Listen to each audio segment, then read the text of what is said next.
Welcome everyone to this colloquium. The speaker this afternoon is a friend with whom I went to college back in the day, Siddharth Mallavarapu. He is presently professor and head of the Department of International Relations and Governance Studies and Governance at Shiv Nadar University, Delhi. He is one of our, truly strong scholars of international relations research with the widest possible curiosity and interest in a whole host of social science areas. The talk today itself would have given you a glimpse of that. It's titled The Changing Itineraries of an American Social Science, IR Circa 2018. So, Siddharth.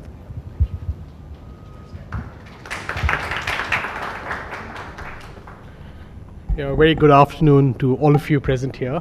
I'm delighted to be here. Thanks to Chandan who invited me here. Our educational biographies intersect, and I distinctly recall Chandan, even in his college years, came across as remarkably well read.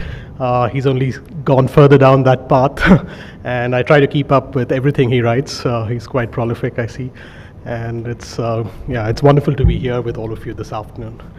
I intend I've sort of divided this talk into three distinct sections.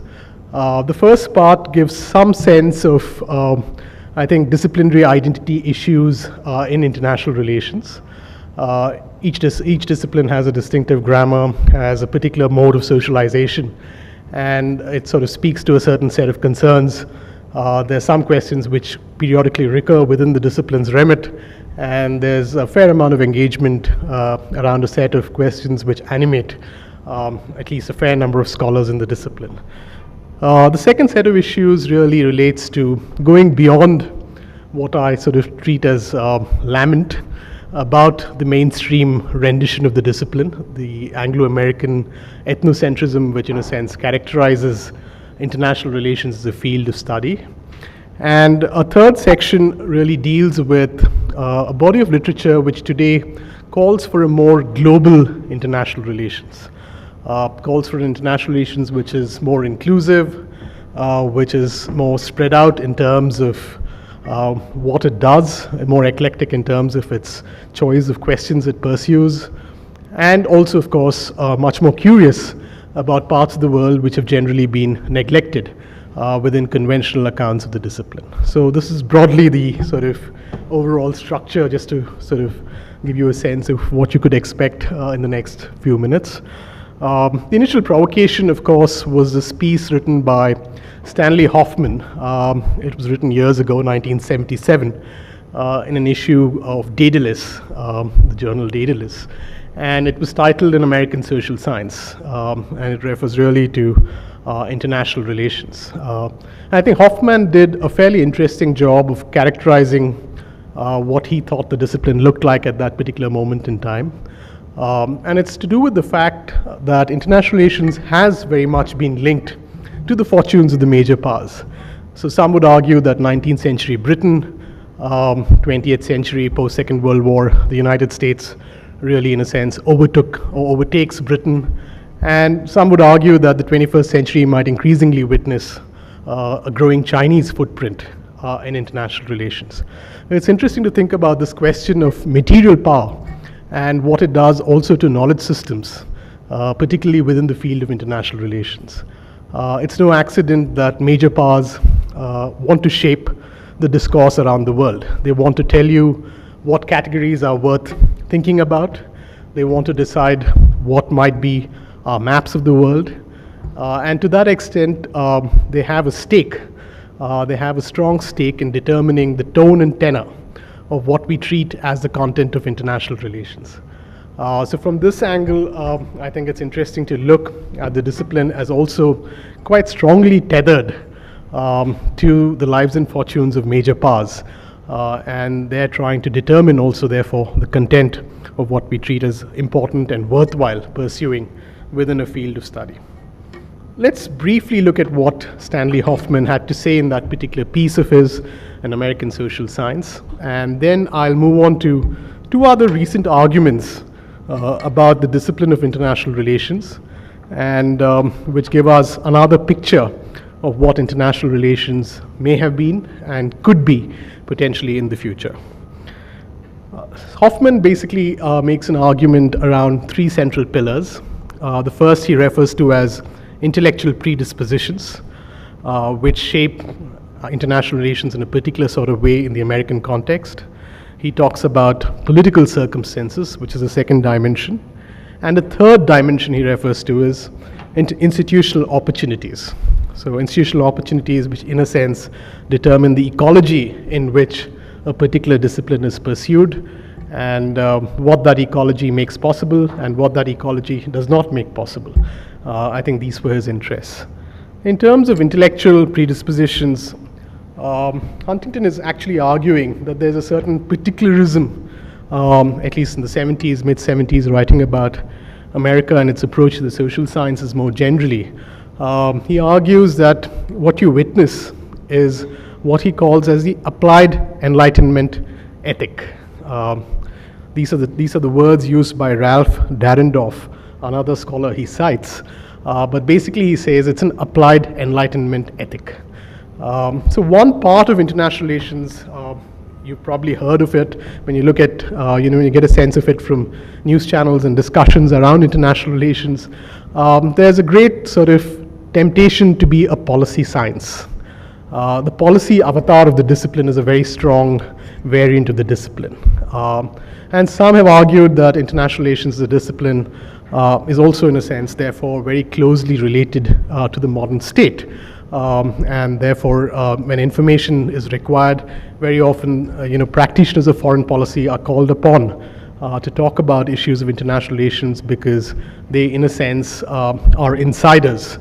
And to that extent have a sense of what are the going-ons with regard to maybe particular treaty outcomes and things like that.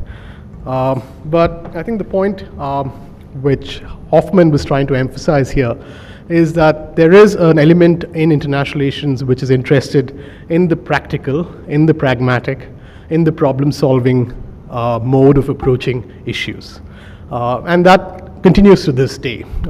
So even if you think of literature today surrounding questions of global governance, so you think about global collective action problems, whether it's a climate change issue, whether it's a global refugee question, whether it's regulating internet governance across different parts of the world.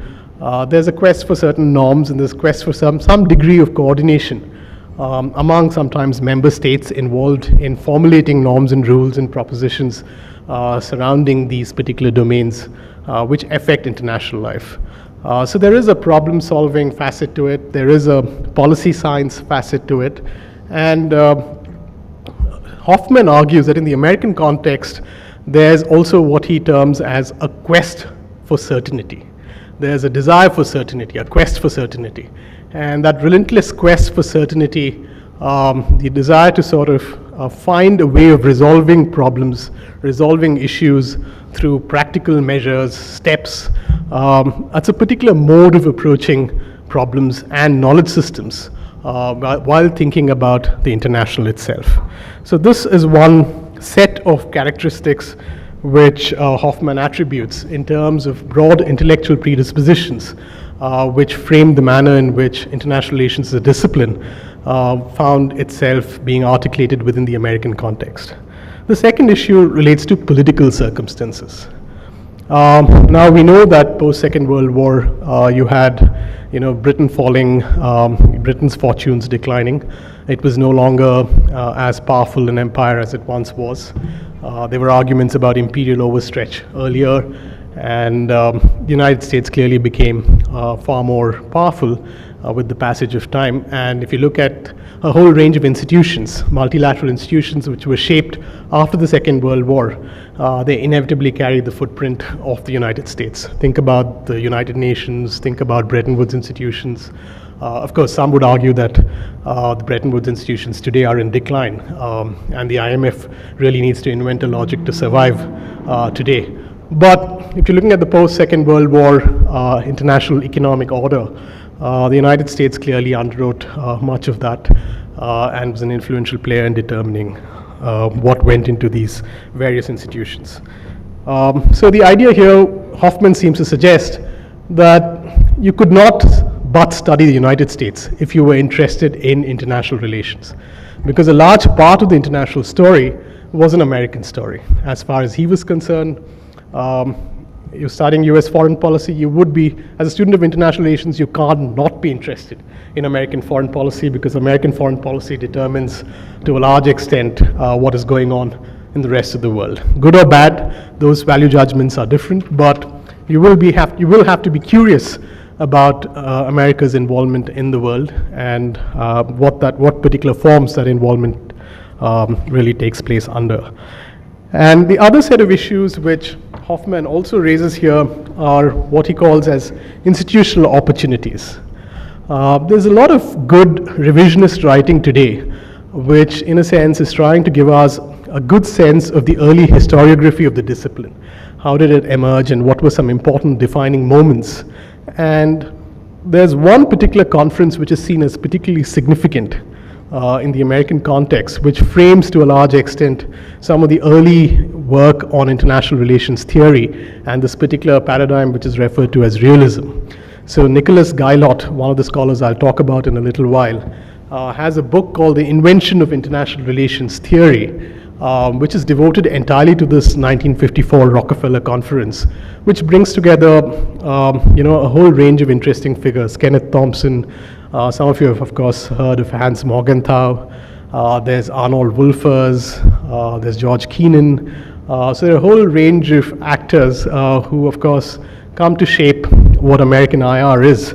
And the 1954 Rockefeller Conference is important in terms of thinking about who decides what the discipline should look like. So we're already talking here about the influence of big think tanks and funding of a particular kind which supports international relations, say in the 50s in the United States.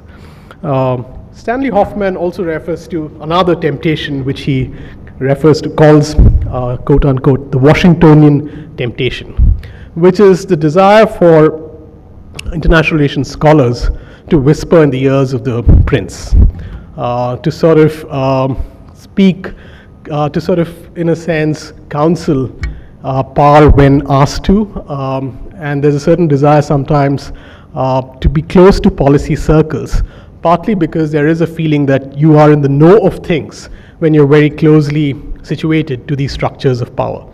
He was referring, of course, to Washington, the capital in the United States, and the importance it sort of signified for various IR scholars who went in and out of government. So you had, of course, senior people within academia who occupied positions within government, senior positions within government, came back to the academia. So this generated a particular kind of logic, even in terms of shaping what the content of international relations as a field is.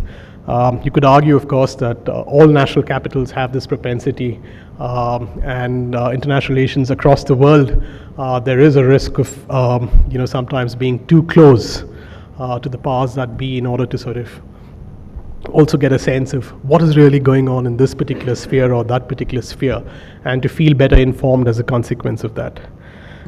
So this is broadly the Hoffmann set of arguments: institutional opportunities, political circumstances, intellectual predispositions. All these three in conjunction produced a particular kind of international relations scholarship. Hoffmann, of course, is among the more sort of, I would think, thoughtful of these scholars, and he sort of argues that there are three things international relations should be cautious of, even in this sort of dominant American variant in the 70s. One, he says we need to take history more seriously. Second, he argues for the case that we tend to focus too heavily on the superpowers. We need to look a little beyond them, because if you're interested in questions of international relations, it can't just be a history of the superpowers, although they exert a very large imprint on world politics. Think about the Cold War years. A large part of the Cold War years determined what international relations were. It spawned an entire generation of Sovietologists in the United States. But one of the arguments Hoffmann cautions us about at that stage is that there is a need to look at powers which go beyond the two dominant powers of the day. And third, he argues that the policy science reflex needs to be contained. There has to be an interest in questions of traditional political theory, questions of political philosophy, because those are the more enduring and deeper questions which need to be pursued if one is to arrive at a richer sense of the discipline of international relations. Okay, so this is Hoffmann. Hoffmann, of course, also was somewhat skeptical of the subsequent development of international relations in the United States. Towards the end of his life, he was quite critical of what he saw as a rational choice turn in international relations, the sort of great desire to quantify all aspects of international political life was something he was very skeptical of. And you can see that all of this flows also from his emphasis on traditional political philosophy and interests allied to traditional political philosophy. So that's Hoffmann for you. The next interesting sort of set of ideas about the history of the discipline. By the way, the first department, if you think of a formal department of international relations, if you look at most writings, they would suggest that the first department was established in 1919 in Great Britain. And you can see the significance of the year. So 1914 to 1918 is a world-shaking historical episode, the First World War. And people argued that international relations must be endowed with a normative concern, which is how do you prevent war? How do you sort of, if possible, not just prevent, but eliminate the possibility of war? And in the interwar years between the First World War and the Second World War, a lot of thinking seems to have also contributed to thinking about this basic question. What are the causes of war? And can war be eliminated? Can war be avoided? And that's remained a question with the discipline even today. I think there's a whole range of scholarship devoted to questions of war and peace.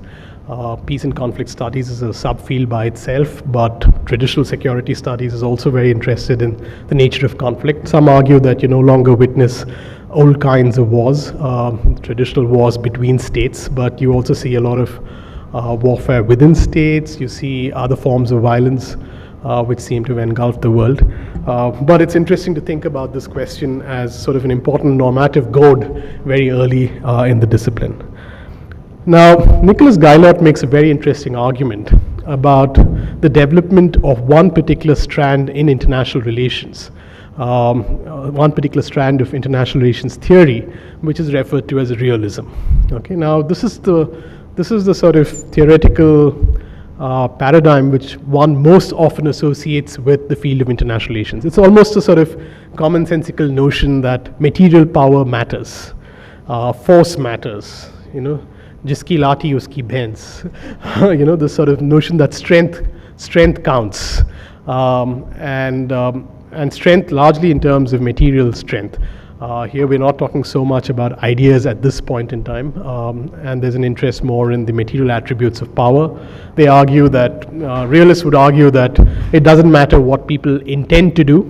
What we can study as social scientists very often is actual behavior, and that's what we should be looking at. We should be only concerned with observables, and observables are constituted by actual behavior and not by mere intention, because not all intentions are translated into actual behavior. The proof of the pudding is in the eating, and so let's look at observables and behavior. Now, I think one of the interesting arguments Gaillot makes, Gaillot I think is a very useful source for any of you interested in getting a sense of the history of international relations as a discipline, because he also tells you about, the first generation of emigres, from Germany, and 64 emigres in all he counts in his count, who moved to the United States. These were Jews who were likely to be killed in the Nazi period, and therefore their families left just in time. They survived the Holocaust, and they all had to rebuild their lives in a new country called the United States. And 64 of these people, there must have been more, but at least 64 prominent, subsequently prominent international relations scholars were of this particular lineage, and they influenced the tone and tenor of the discipline. Now you can see that they're coming from a very unpleasant political set of circumstances. And Morgenthau, for instance, is very skeptical about the idea, the notion that progress is inevitable in human affairs. He's very skeptical also about that science can be a harbinger or solution to all problems. He's also skeptical about the state at one level when he feels that we repose all our faith in it, and it can sometimes solve some important problems, but it can't solve everything. So I think some of this goes into framing the early assessments of even dimensions like human nature. International relations draws particularly on a fairly strong, the realist version at least, traces its intellectual lineage to figures like Thucydides and others, and it has a fairly Hobbesian picture of the world, or human life as, nasty, dark, poor and brutish. And that seems to have, in a sense, been treated as the baseline from which you build theories of international relations.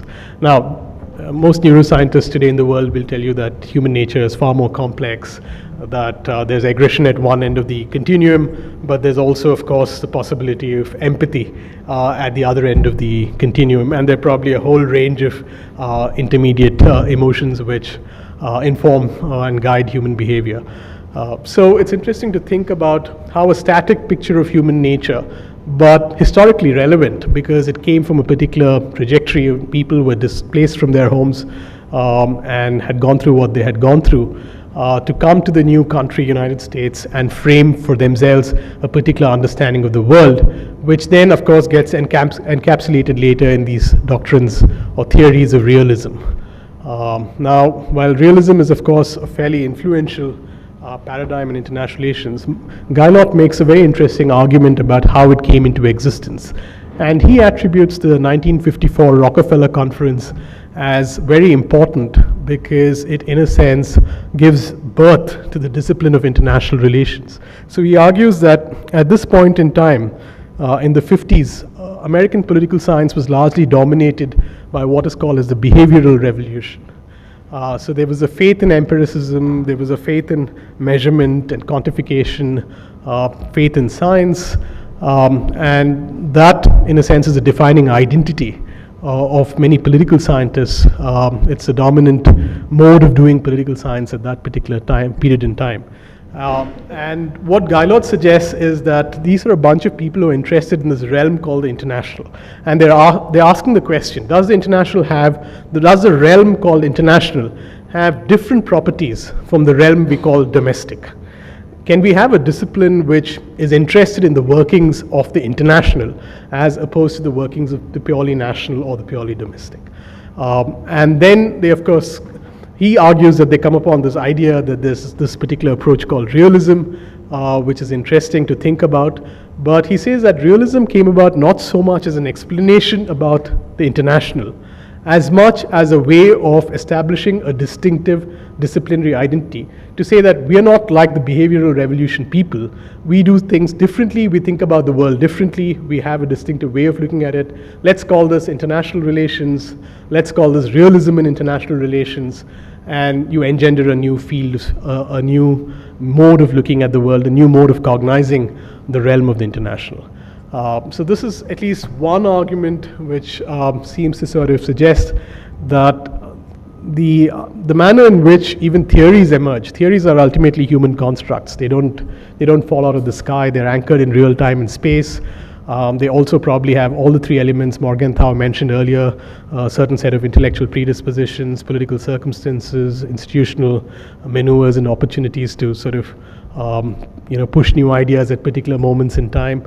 All of that, in a sense, also seems to undergird the manner in which theory evolves. So realism, he argues, is actually a way of differentiating oneself from the dominant idiom of political science in the 50s in the United States. There are a number of other interesting arguments, but I think one of the other elements we can take from Guylott's work, he has a piece called The American Catechon, where he argues that IR very often is also presented as a neutral and secular discipline, but he argues that there's a great deal of underlying political theology. And of course, he's interested in a tradition which is referred to in the early years, the work of people like Reinhold Niebuhr, and even, of course, figures like Carl Schmitt, who have particular notions of who are friends and who are enemies, and how the political is linked to the concrete. But of course, people today are wary of Schmitt also because Schmitt is, of course, he did end up endorsing the fascists or the Nazis. But in terms of thinking about the limits of liberal democracy, Schmidt is seen as a fairly important jurist who contributed a number of interesting ideas. And most importantly, Gaillot argues that even notions like animus dominandi, which is attributed to figures like St. Augustine, which means the lust for power, which is so much a part of realist understanding of the world, actually comes from here. And even notions of good and evil, they talk about a particular variant of Christian realism, but it's not just that, there are a whole range of other eschatologies and underlying metaphysics, which also informs particular ways of viewing the world. Now, very often, conventional international relations, we don't necessarily scratch the surface and ask questions about the underlying theological aspects of why international relations is cast in a particular language. But for those of you interested, I think that's an interesting story by itself. A third and final book, which I think I want to briefly talk about, is by Robert Vitalis. It's called White World Order, Black Power Politics, The Birth of American International Relations. And is basically making a very strong argument about how race was integral to the creation of a discipline called international relations. If you actually go back to 1910, the first journal was referred to as the Journal of Race Development. And the Journal of Race Development today has become what is called Foreign Affairs. So, of course, this history is obscured. Nobody thinks of Foreign Affairs as having anything to do with race relations today. But in terms of its lineage, in terms of its early history or prehistory, there's this particular aspect. And Vitalis makes a very useful contribution because he examines three categories very closely. One he refers to as biological racism. Second, resource imperialism. And third, of course, the notion of white world supremacy.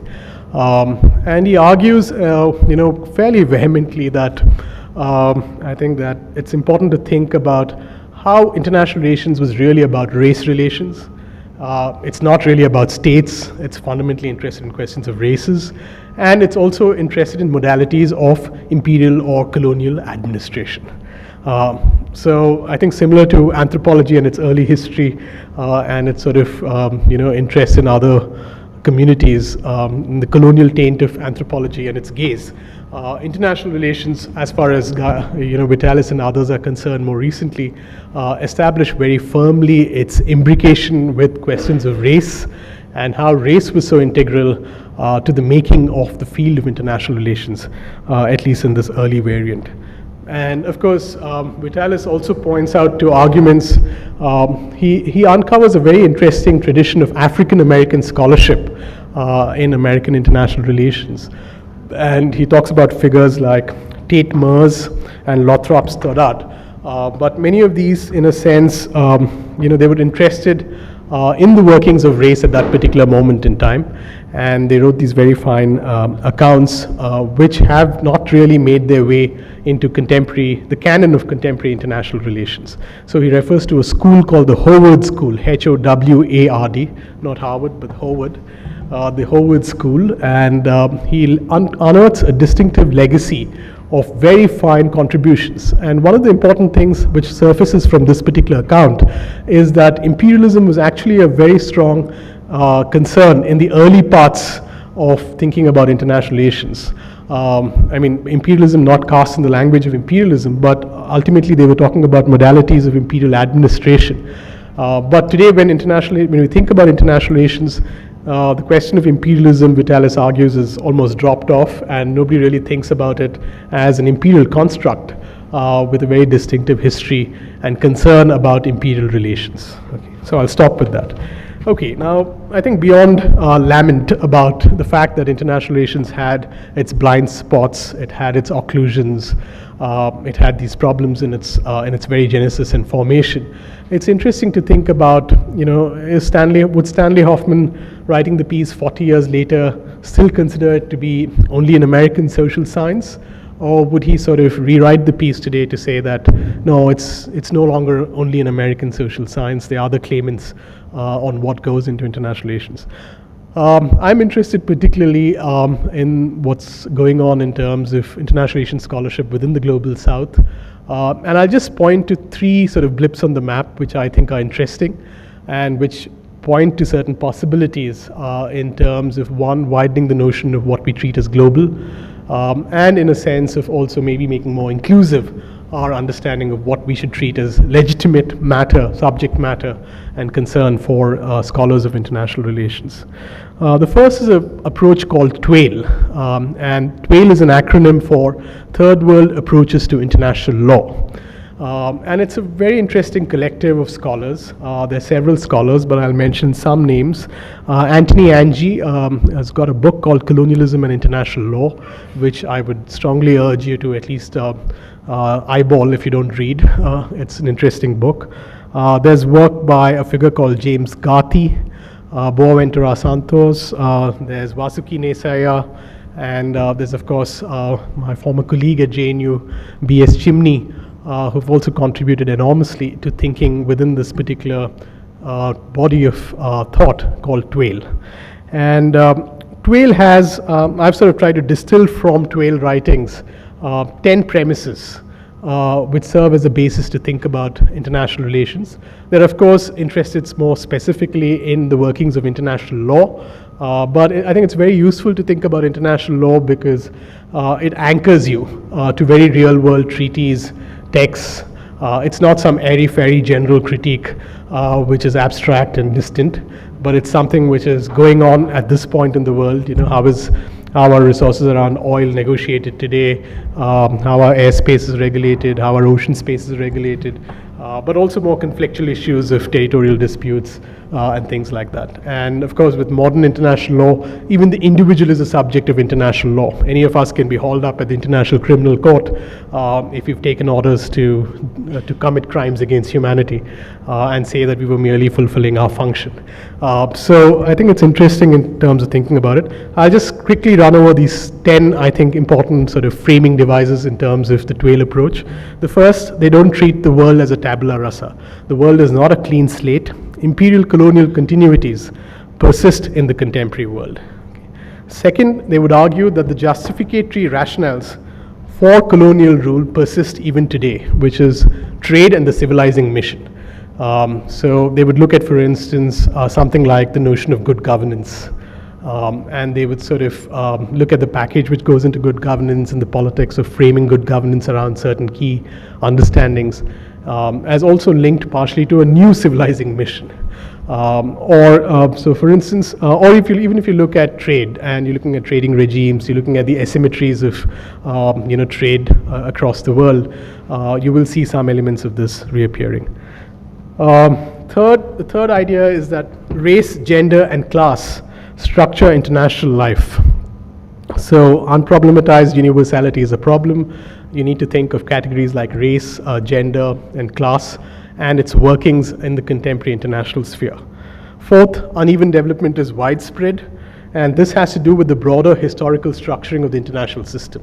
So for instance, it's easy to sort of blame the hollowed out states of Africa today, say that these are failed states or failing. So even the terminology of failed states and failing states is re-examined. Or if you're looking at the history of humanitarian intervention, you'll have to look at intervention in terms of a broader history of interventionism, dating back to earlier periods in time when dominant powers intervened in other parts of the world. So it's important to think about these issues.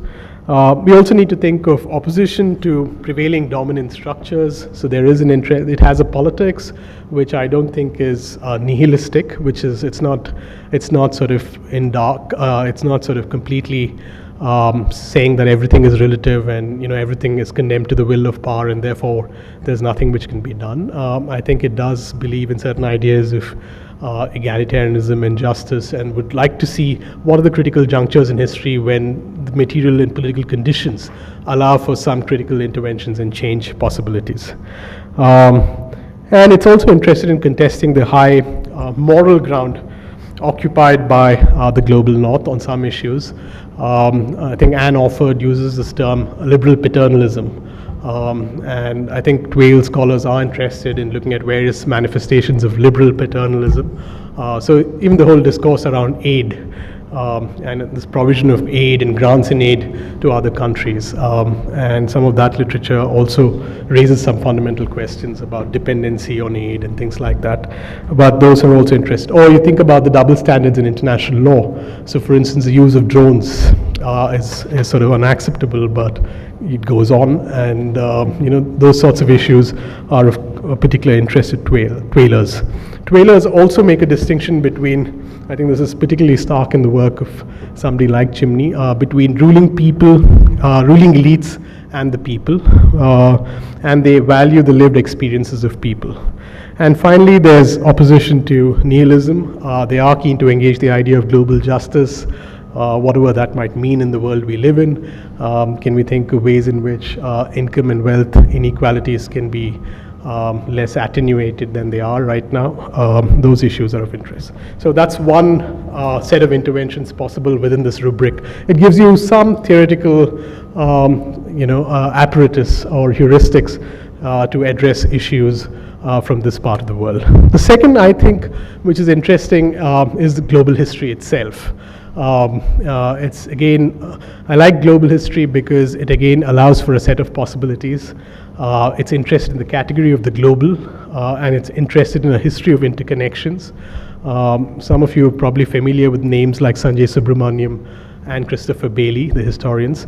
But now there is actually a fairly wide and interesting body of literature which is also trying to bring global history in conversation with international relations thinking, because they're both interested in the category of the global in some sense.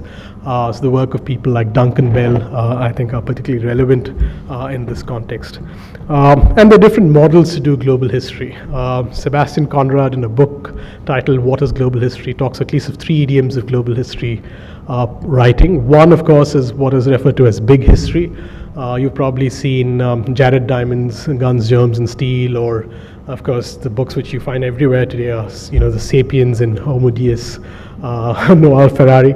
Now, of course, big history has its problems, and I think they're critics of it with good reason, because if you're trying to compress 70,000 years of history in 400 pages, you're bound to sort of stumble onto some problems, and they do stumble onto a fair number of them. But again, it's sort of one particular mode of thinking about the global. The second, of course, is to think about it in terms of entanglements. I think connected histories of Sanjay Subramaniam particularly speak to these kind of entanglements. You could be interested in the global history of labor, and you could try to tell the story from different sides. I think one of the important points this literature also makes is that global history also needs to be anchored firmly in some place and time, in some time and space, and then you make those connections carefully between the local, the national, the regional, and the global. And you map those connections carefully. It's not, again, unanchored, unencumbered by particular moments in time and space. And third, of course, there's the notion of global history as an integration model, which is you actually establish clearly the nature of interconnections in certain cases. Sebastian Conrad cites another historian, Christopher Hill, and says that he's got this fascinating book about modes of history writing in 3 countries. I think he looks at France, Japan, and the United States at a particular moment in history, and he sort of sees certain parallelisms, and he tries to establish why those parallelisms have existed at that particular moment in time. And he says you could also be interested in the life of jute workers in Bengal, I think, like Deepesh Chakrabarti was in his first book, and sort of try to make those connections with jute workers, not just in Bengal, but with the broader set of questions around labor and about textiles and at particular moments in history. So global history is real, it's not ethereal, it's not gravity-free material, it's anchored in something very concrete, and therefore can provide an interesting sort of conduit to think about, again, ways of bringing back countries which have been neglected in accounts of the global. Third, I think the third block here would be Chinese thinking in international relations, which I wanted to briefly talk about because this is again beginning to sort of matter. There have been a spate of theoretical books on international relations from China. Just this year there was a book titled A Relational Theory of World Politics by Quinn Yaking. Before that, there was this well-known book called Ancient Chinese Thought, Modern Chinese Power by Yan Zutong, which was published in 2013. And there are two books by somebody called Tang Shipping. One is called The Social Evolution of International Politics, and the other is called A Theory of Security Strategy for Our Time, Defensive Realism. So again, how does one make sense of what's going on within this space? I think China's inclusion in the conversation today seems again unavoidable for the reasons maybe Hoffmann alluded to much earlier, which is, powers which have a greater clout are beginning to will take a lot of interest in shaping the categories and maps of the world, and will want to participate in the conversation more, firmly. But again, there I think debates in China about whether Chinese international relations thinking contributes to generic thinking on international relations. Is good theory, doesn't matter where it comes from, its propositions have a life which go well beyond any local context. Or is there a certain Chinese exceptionalism, which is say that, the way Chinese think about this, nobody else thinks about it in that fashion. There's something unique about their cultural milieu, setting, which makes for a particular kind of international relations thinking. And they're both exponents of both these strands. I think Yan Zutong, the author of the book Ancient Chinese Thought, Modern Chinese Power, is more inclined to the generic school of thinking about Chinese IR. If there's one piece I would refer you to which would be very helpful for those of you interested in knowing what is going on, at least in Chinese international relations thinking, there's an interesting piece by somebody called Zhang Feng, Zhangfeng is the second name. It's titled The Xinhua Approach and the Inception of Chinese Theories of International Relations. And it appeared in the Chinese Journal of International Politics in 2012. It's a very fine piece because it assesses what is going on within the space of Chinese international relations thinking. And he, of course, has a fairly elaborate map of 5 phases in Chinese IR thinking. He says there's a phase from 1949 to 63 where he says international relations was largely subservient or largely undertaken really in the shadow of the state.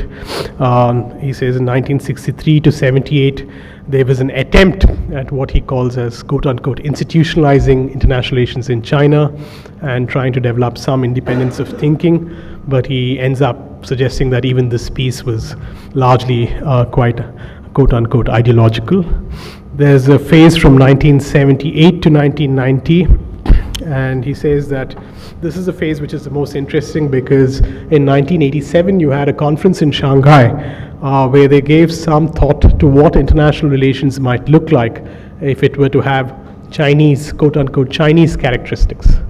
And finally, if you look at even this period between 1990 to 2000 is characterized by greater methodological self-consciousness, but he also says that it's the beginning of a clear recognition that we do require a distinctive Chinese mode of doing international relations. And from 2000 onwards, there's been some talk, he says, of what they call as a Chinese school, quote-unquote, of international relations thinking. Now, Yan Zutong and the other author of the more recent book, Quinyaking, A Relational Theory of World Politics, stand on 2 legs of the argument about generic international relations and exceptionalist IR. I won't go into all details because, I don't want to spend too much time also on this, but I think the important point to take away from here is that clearly Chinese international relations has grown substantially in the last few decades. Today, I think you could count up to 54 or more than 50 schools definitely of international relations. And interestingly, if you look at the history of Chinese international studies, in the 70s, you could argue that India was poised at a better moment. Largely to do also with the figure of Nehru and the early phases in which Nehru placed such a high degree of emphasis on elements of foreign policy thinking and India and the world and what we should be doing. And he was also taking a position on a whole range of issues and educating the wider public about the need to think about the sphere of the international. All of that, but I think clearly, some of this advantage of the early years of the institutionalization of IR in India has been lost out, I think, now to developments here. But I think we should also think I think their interest in these questions everywhere, and including in India. I think there is a fair amount of interest in thinking about what can be contributions from India, which in a sense could first of all provide more interesting empirical material, more interesting historical material to think about international relations, and secondly, are there ways we can build on this material to also think more theoretically about international relations. A third and final section, I think I'll end with this section. If you follow journals of international relations today, you'll see that you'll see a number of articles today which talk about a global international relations. So I think it's come some way where everybody recognizes that that a large part of international relations was largely Anglo-American for a long period of time. Even you had volumes even produced later which were critiquing the absence of Canadians and East Europeans and others in this discourse. Even Europeans felt left out very often. The other Europeans, not Britishers, but felt left out of this conversation. And of course today you know that Asia and Africa and South America and the Arab world also felt very left out in this particular conversation. I think now there is, of course, a lot of interest in Islam and the Arab world. There is more scholarship, but there's scholarship coming, some of it is coming from the Arab world. But you can still see that Africa or even South America, even in terms of what we treat very often, in a sort of standard conventional course in international relations, just look over it and see if there's anything. Is there any specific thinker you find from Africa or you find from South America, and you'll find that they're generally quite few and sparse. So even that thinking, even within the global South, I think has to sort of come in more deeply and carefully. Part of the effort also should be to sort of create material which allows for those sets of possibilities. But I think that's important.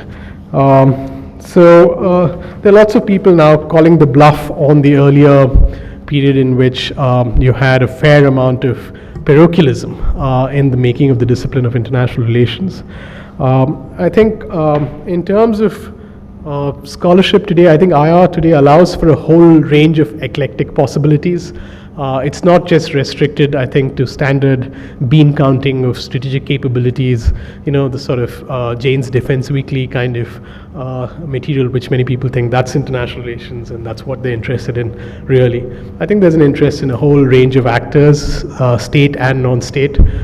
So you can think of transnational advocacy networks, you can think of epistemic communities, which are knowledge-based communities, a bunch of international lawyers interested in, stirring the pot and creating a legal opinion on, say, something like nuclear use, which happened in the case of the International Court of Justice in 1996.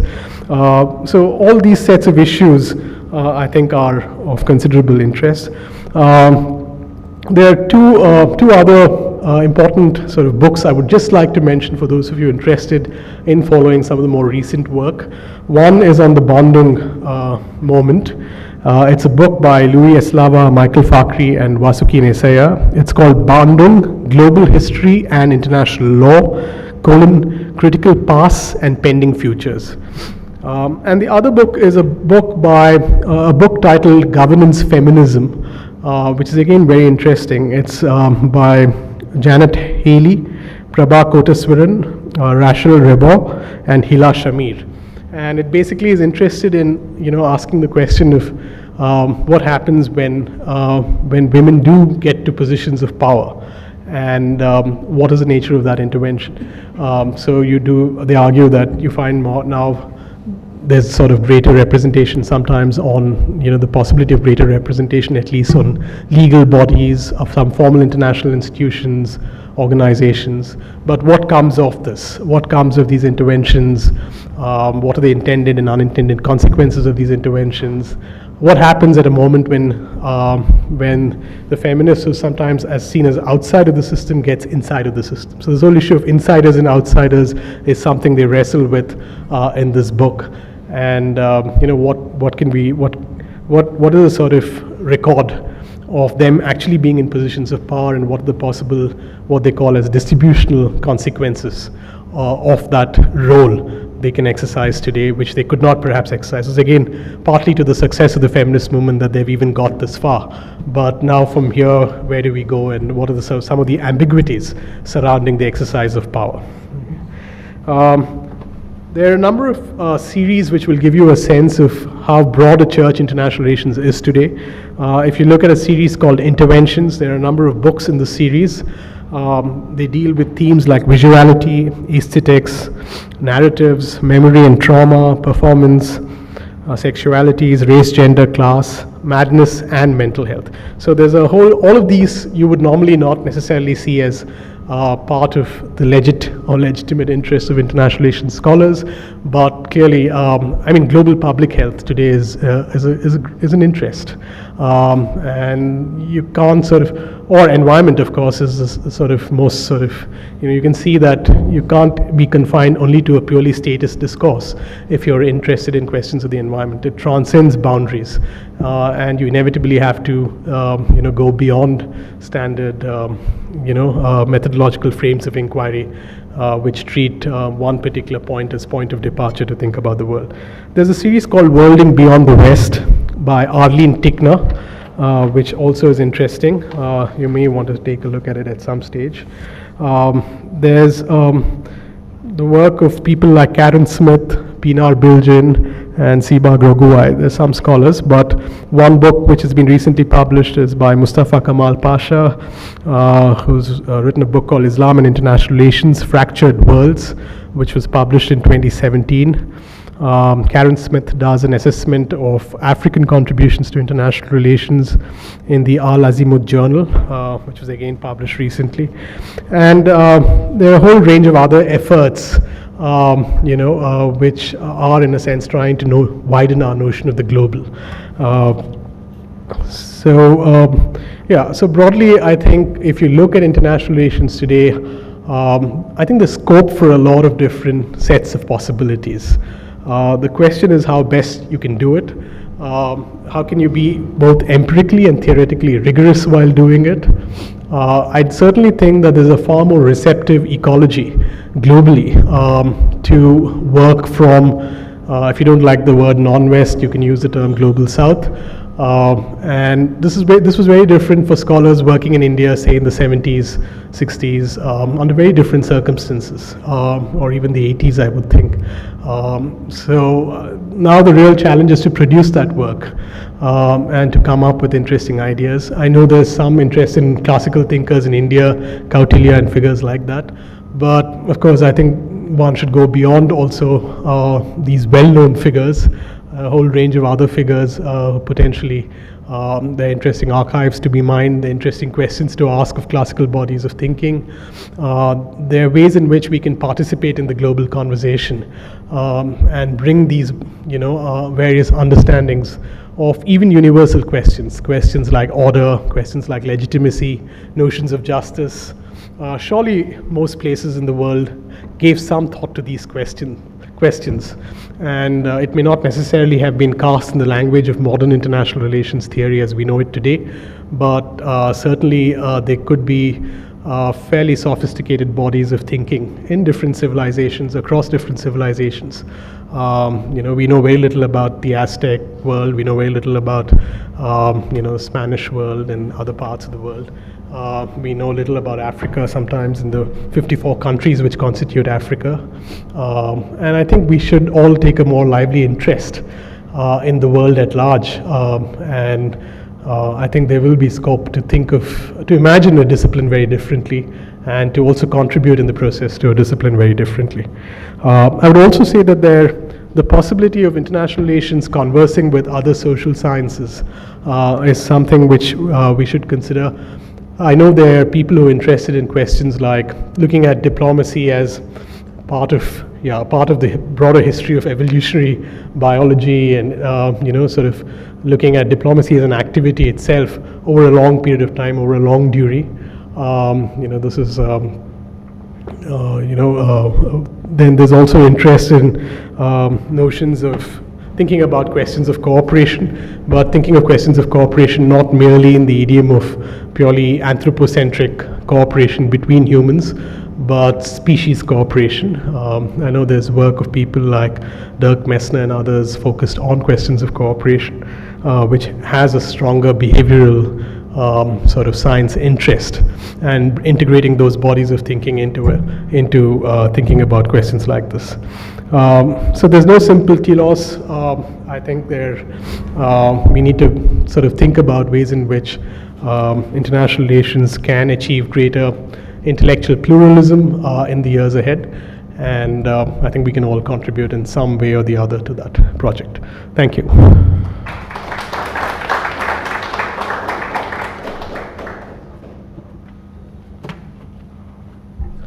I'm happy to take questions.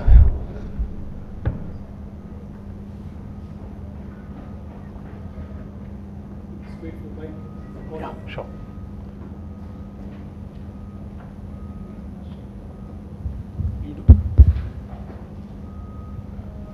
This is not about the discipline itself, sure. But say development practitioners who we see UN, United Nations and their projects as a potential work opportunity. Sure. So what do you have to say to us, given that you've mentioned United Nations is also influenced or influences IR? Yeah. As you said. Yeah, I think it's interesting that there is, at least from our perspective, from international relations, while you think about working within areas like development, or say, for instance, even things like human rights advocacy, there's a fairly large body of literature which looks at this particular set of engagements. And there are 2 or 3 different dimensions which you can ask even with regard to these issues. So if you're coming from development, I would be very interested in knowing a little more about development studies as a field itself. And I think development studies as a field has its own moments of crisis today, partly because it also came through a particular process of churning at a different historical moment. And today, some of the old recipients of aid have become donors of aid. Notions of what we treat as, in forms of even cooperation have changed. And thinking about also, there are competing models of development you can think of. I think one question to ask is, what do we treat as emancipatory within this world? Is there any particular model which we treat as effective in terms of our notion of emancipation within this particular world? First, what is our notion of emancipation within the sphere we call development studies? What does that look like? Who are the protagonists? Who are the actors? Whom do we see as our arch rivals in this process? Can we historicize our interventions in this field? Can we think more critically across time about these interventions? Is there something changing in the nature of our understanding of development itself as an idea and as practice? Do different development practitioners come with the same set of assumptions to the development studies field as a process of being socialized within this field called development studies?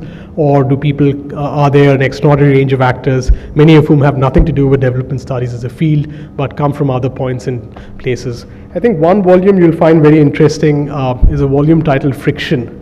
I don't know if you've read Anna Singh's work. It's interesting because it's looking at the Kalimantan forests, but it's also looking at a whole range of actors, coalescing in very different projects while sort of intervening in terms of thinking about deforestation in the Kalimantan forests. And each of them have their own baggage, baggage coming from their own particular trades and crafts and professions, and how all of that sometimes creates quite a complicated story to tell around a particular project. With regard to international organizations, I think there have been all kinds of issues. I think there are interesting debates, even with regard to a category like gender and gender mainstreaming in the UN. There are very interesting sets of arguments about how, to some extent, it has helped, but it has raised fresh problems also in terms of how it's been gone through the process. So I think you can ask fundamental questions of what, who benefits, all the fundamental questions of politics can be sort of addressed to any area you're interested in. and you can ask those questions with regard to the specific domains of interest. I think there was a book some years ago by David Kennedy called The Dark Sides of Virtue, which was looking at human rights advocacy. And it suggested that one of the problems is, although they were all very well-meaning and they meant well and they were very gung-ho and a lot of very young people who were driven to these projects, one of the sort of arguments he makes in that volume is that that maybe they've been too sort of taken in by a particular notion of emancipation, and that notion of emancipation becomes hegemonic. And is there a problem there? And can they also think of emancipation in ways, human rights and other things? And or are there other models of thinking about emancipation within particular domains? Is that the best mode of intervention? And those sorts of issues. Yeah. So I have a question. Yeah. You mentioned the IR in the US as having a close tie with foreign policy in the US. Yeah. How would you characterize the relation here between our foreign policy discussions and the IR academic community? Yeah. And the existence of autonomy, which I presume there is. Yeah. What has it meant in terms of being creative on the question of realism and our own sense of idealism, etc.? Yeah, thanks. Yeah, international relations in India is very different from what was playing out in that early narrative about the US. Partly because I don't think academics have had the say in foreign affairs here in the manner in which there's lateral entry in the United States in and out of government. I think today you have murmurs of lateral entry in the Indian system, but fundamentally they were very different communities. And if you also look at the size of a foreign service, it was very small and continues to be rather small. And it's minuscule for a country of our size, which wants to sort of now, of course, clearly have a larger footprint in the world. But I think it was also kept small partly for reasons of prestige and status. It was kept in that sense fairly small and exclusive. Today, I mean, there are moments in which, of course, there are, I mean, in the conference circuit in Delhi, you're constantly, you will have moments in which, of course, there are practitioners of state policy and academics increasingly finding themselves on panels and things like that. But still, I'm not sure it's anywhere close to the American case. Now, this can work both ways. I think it can be an advantage, it can be a disadvantage. It can be an advantage if you want to sort of also develop a certain degree of independence of position in terms of thinking about issues of foreign policy.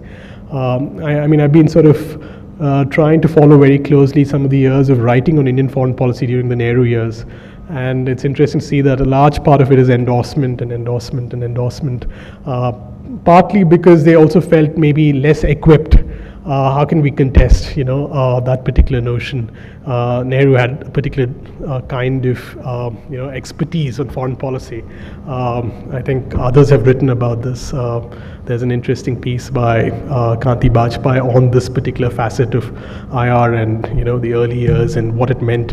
He argues that that was not good for the institutionalization of IR in India because Nehru had such a large presence, and he did most of the work and thinking himself.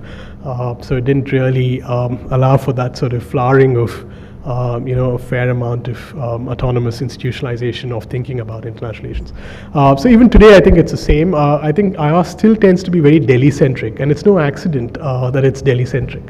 It has to do with the fact that, that the foreign policy establishment is in Delhi largely, and that a lot of the action people do think happens in that city. But I think now we're realizing, and I think more people within the practitioner community is also realizing that international relations can be different in different places. So for instance, people studying IR in, say, Central University in Gangtok, in Sikkim, are interested in look east and act east policy much more fundamentally, I think. I think it does I think it'll be good to have centers across the country thinking about issues of international relations. The other issue, which is getting more complicated, is the blurring of the international and domestic. That the Teesta River thing, West Bengal as a state had an important role. Or if you look at earlier the Sri Lankan issue, clearly the Tamil question was important for a population here at home. So I think this also the sort of blurring of boundaries between international and domestic is again interesting to think about today and to see if that has a slightly different play. But yeah, fundamentally I would still think that it's still very marginal in terms, the conversation is not really as fundamental or anywhere as close to what it is in the other variant we discussed.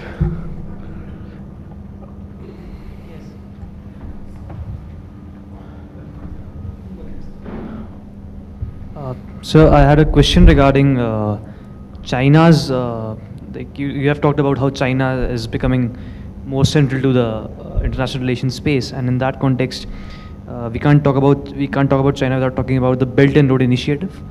And so I wanted to ask, like, firstly, many have criticized it by saying that in the long run it's not very sustainable for the country which is receiving that, and so it's not essentially an aid. But I wanted to ask,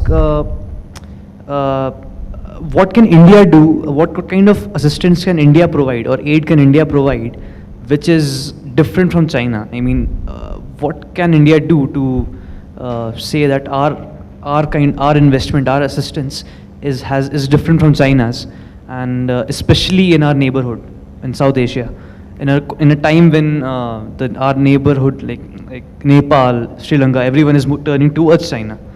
So yeah, that's my question. Yeah, I think it's a good question to think about because I think one of the functions of diplomacy is to also win friends and make allies.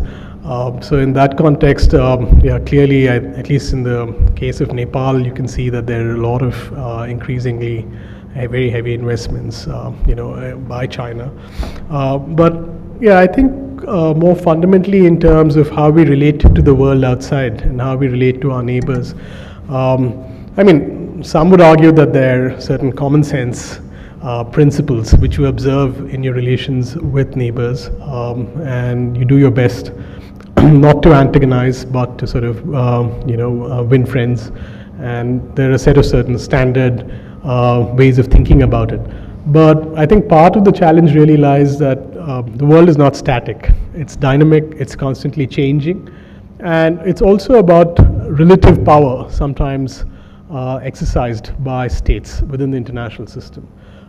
So sometimes there are these sometimes fairly glaring asymmetries of power between states in the international system, and it's not just in the region, or it's, if you think of it internationally as well, you can see that there are asymmetries in terms of, how much resources can you contribute to, material resources to a particular, but also in terms of signaling. I think the more important issue here are questions of representation, the importance of language, in the manner in which you convey certain ideas, certain gestures, the sense, the feeling of reciprocity in some of these exchanges. And of course, I think most importantly for India, it's also about drawing on historic ties with neighbors, and not just with neighbors. Even if you think about Africa, of course, I don't know how comfortable you are thinking about everything as a competitive space. So are China and India competing in the African space? Are China and India competing in some other space? Not everything needs to be viewed necessarily only through that particular lens. But I think it's important to sort of, again, with regard to Africa, people argue that India has had historic ties with Africa, but we didn't necessarily fully capitalize on those historic ties in more recent times. So now, of course, they are trying to make amends to that, and there clearly, you have big conclaves and the Africa-India conclave and this and that, on and off, partly to sort of, again, bring countries closer. I don't think there's a one-size-fits-all approach, but it depends on aliveness and sensitivity in the manner in which also messages are communicated across. Hi, sir. Yeah, hi. It's a general question. So what is the role of... Could you be a little louder if you don't mind? Yeah. What is the role of idealists changing the international relations? Idealist teaching? Ideologists changing the international Could you? relations. Okay.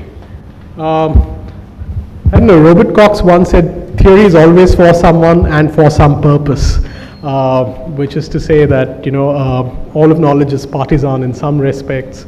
It serves various agendas.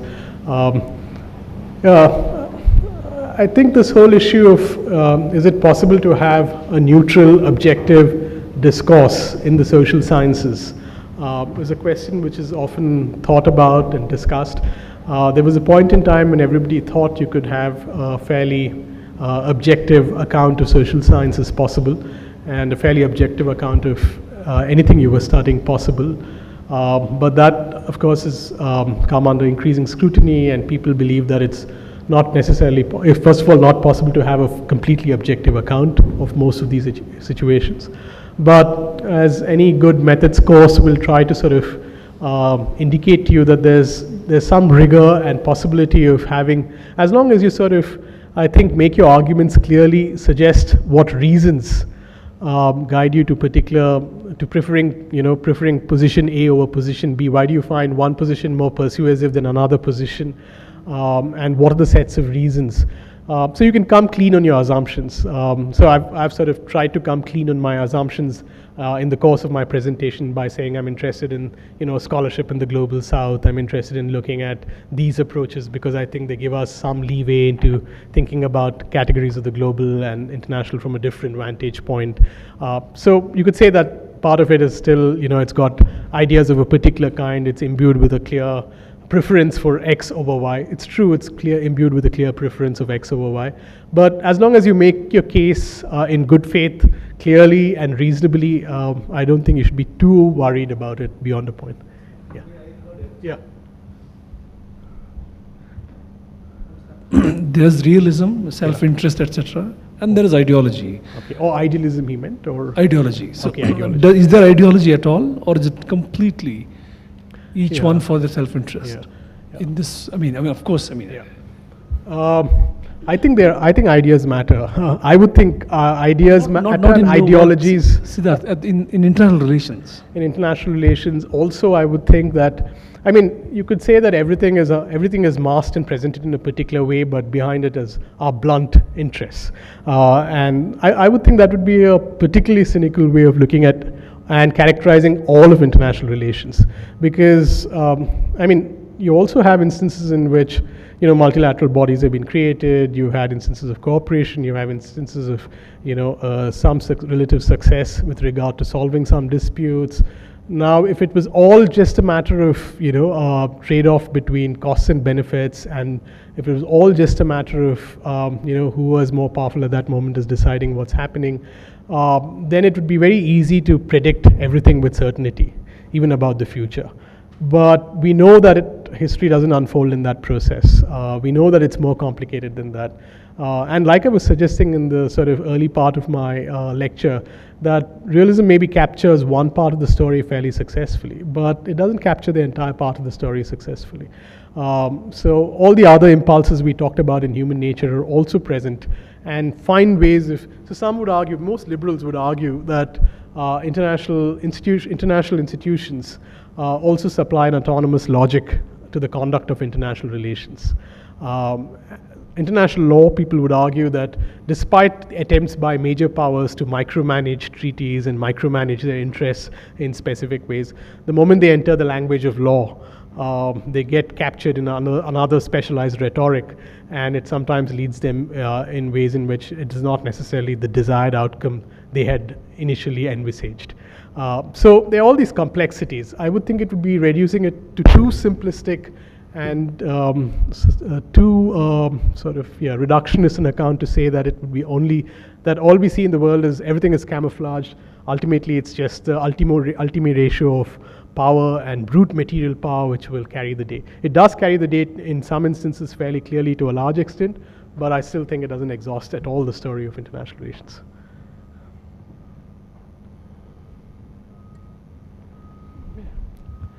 Just to take the phrase language of international relations a little literally, English being the language of Anglo-American sphere, the Anglosphere, right? Has surely played a critical role in shaping their discipline in the way it has, right? And a different imagination of internationality would include a multilingual reality, a multilingual world, where conversations happen or the cultural traffic is much more symmetrical or much fairer. An analysis of UNESCO's Index of Translations, for example, shows that 70% of the translations, for 70% of the translations, there are just 4 source languages, the big powers that you spoke of, English, Russian, German, and French. Sure. All the world's other languages constitute just 30% as source languages, a very unequal system. A different imagination of internationality, such as the one held by the movement I work with, the World Esperanto movement, an analysis of translations in Esperanto, it shows the ratio is exactly reverse. These big 4 languages account for only 30% of the source languages as in translation. The cultural traffic is much fairer, much more, there's much greater. So I was wondering whether you would like to comment on the predominance of an English imagination, an imagination in English, shaping the discipline of international relations.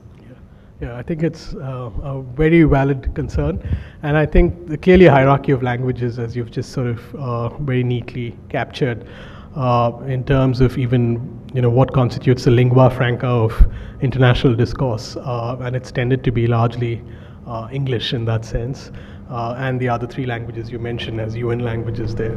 But I think. So for instance, I'm trying to look at what is happening in the space of Chinese international relations.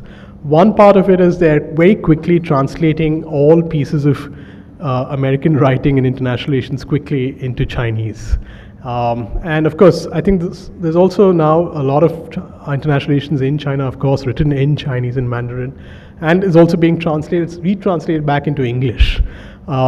Because they again feel that global circulation. So all these books I mentioned, I don't read Mandarin, so unfortunately I'm not that gifted. I sort of have to rely on these English translations by these authors, which have been approved by the authors, one imagines. So I think there is that issue. It's also, I think, come up in the controversy, I think, between, Chinua Achebe and Gugi, about the English language. And, Chinua Achebe says, okay, let's make English our own language and lend it our own idiom. And, and it's okay, I'll give it my African, my Nigerian imprint, and I'll sort of endow it and imbue it with another set of meanings. Or Gugi, who wants to write in Gikuyu and is happy with that particular space. And I think it's complex. I definitely think it'll be more interesting to have a world in which we have many more languages. But I think the issue very often in international relations is also about the accessibility of a particular language to a whole range of interlocutors. And the English at this point in time seems to be the dominant. I always encourage students, for instance, to learn Spanish because it opens up, an entire continent, and that world is very often not available to us as easily, except when they come through America. If I read Roberto Bolaño, it is because the American market has made it available, and I read a Chilean writer here. So that also needs to change in terms of our own thing. But I think, this issue of language is very central, even in terms of cosmologies, worldviews. I think all the points you mentioned about the richness of the world and capturing the richness of the world, and this whole issue of also the problem of translation. I think one way, at least in the discipline we deal with it is, I find, for instance, Mignolo's notion of transculturation very useful. So what happens in the process? We're not just receiving, but hopefully in the process of that encounter also changing it in some form. I know, for instance, commentators in this part of the world prefer the term Southern Asia to South Asia, strategic commentators, because it includes China, and they feel China should be part of that notion of Southern Asia. So there are these elements where people are trying to tinker with frames, but it's interesting to see that the receptivity to this again seems to be an index of power. So if the state is more powerful, people are willing to sort of begin to use that language, and it gets alive. Otherwise, if you could imagine the world in the 60s also, and you could have a very interesting coinage by an Indian scholar, but what was its likelihood of it traveling and circulating and lodging itself in the sort of broader academic consciousness within the field? I think those issues also still remain. They're complex.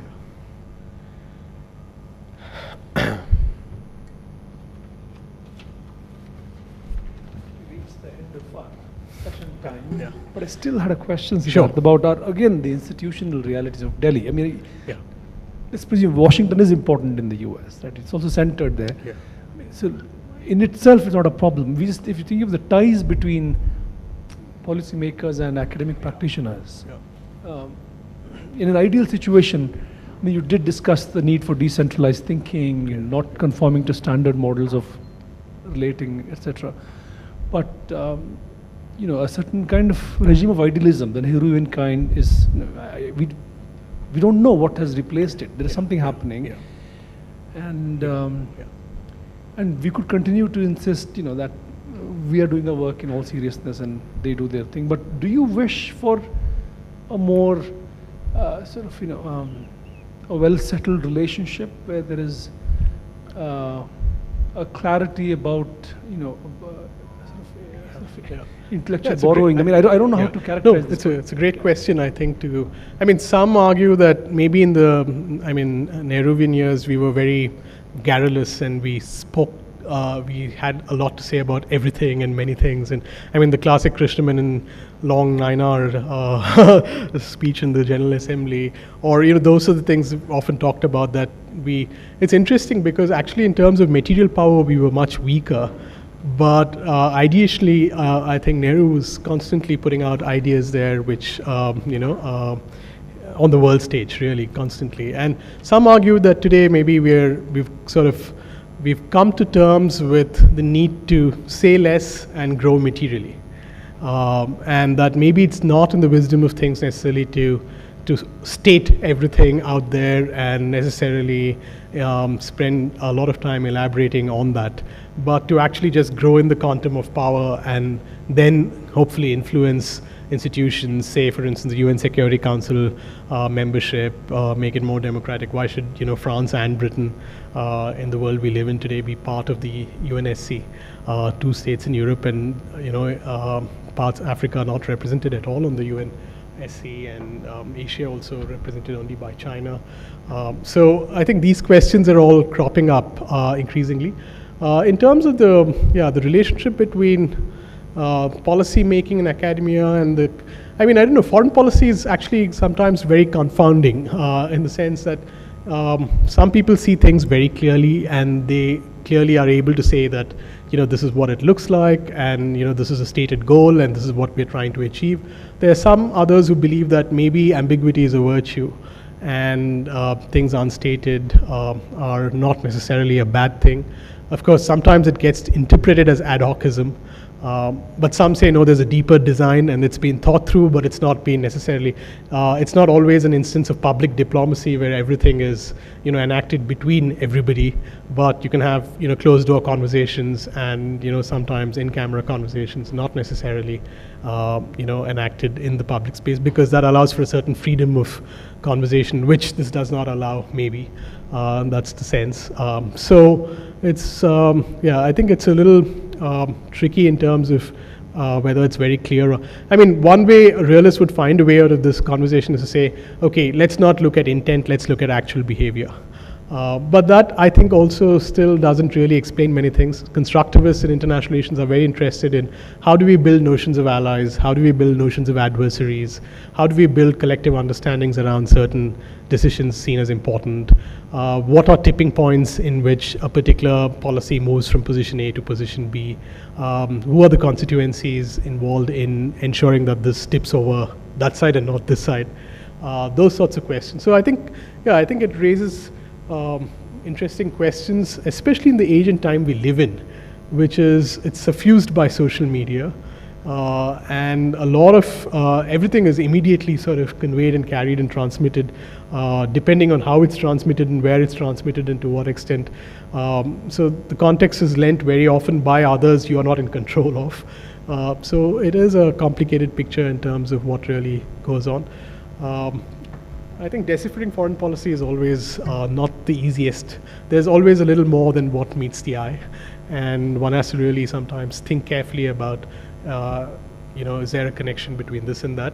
Sometimes we impute, as academics, we have a temptation to impute causal patterns and attribute very clear motives. Sometimes it could just be also bureaucratic jockeying, influence, turf, other issues which also nudge policy one way or the other. So I think it's a complex mix of variables one has to look at when one understands and studies foreign policy.